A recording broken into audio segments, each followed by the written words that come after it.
First time ko nga matatry etong maagos na noodles dito sa Japan. Tapos hirap pa akong gumamit ng chopstick. At kahit malamig yung noodles, masarap naman siya. Kaya yung diet ko mamumove na naman next year. Nakakatuwa kasi meron din silang pink noodles. Kaya naman, from this to this.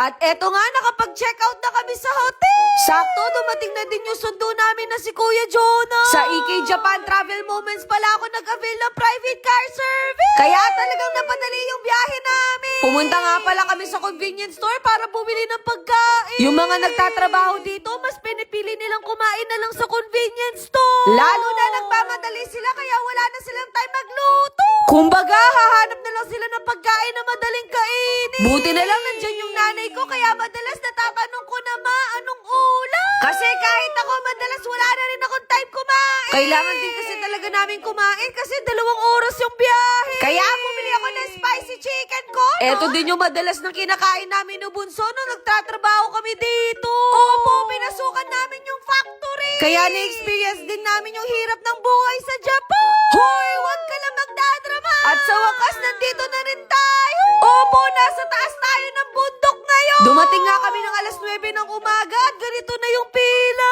Nung last punta ko kasi dito, naka-close siya. Kumbaga, naka-open lang siya kapag summer. Kaya hindi na ako magtataka kung sobrang daming tao dito na dumadayo. Buti na lang medyo napaaga kami kasi baka umabot kami ng hapon. Nasa 2,000 yen o 750 pesos pala kada isa. Medyo may kamahalan siya pero kung experience naman, go natin yan. Pang number 11 nga tayo kaya medyo maghihintay tayo ng konti, no? Sa bagay, sanay naman ako maghintay.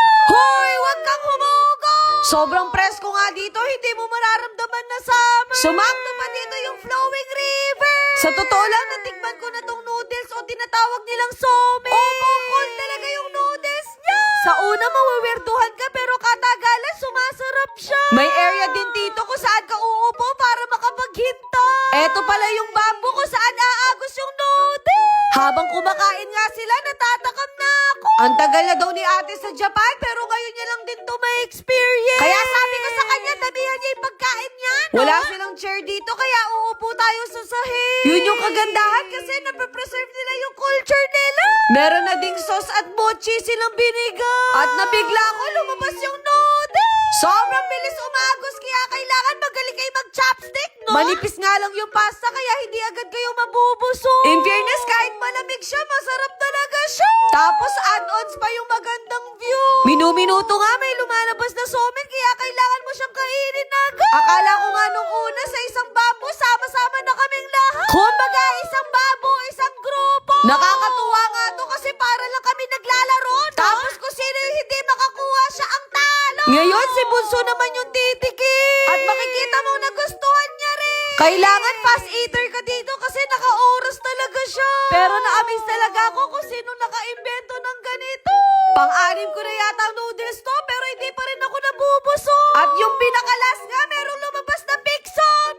Sana sa susunod meron din blue, red, green side. Hoy, wag kang pala desisyon. Kaya naman, tikman na natin.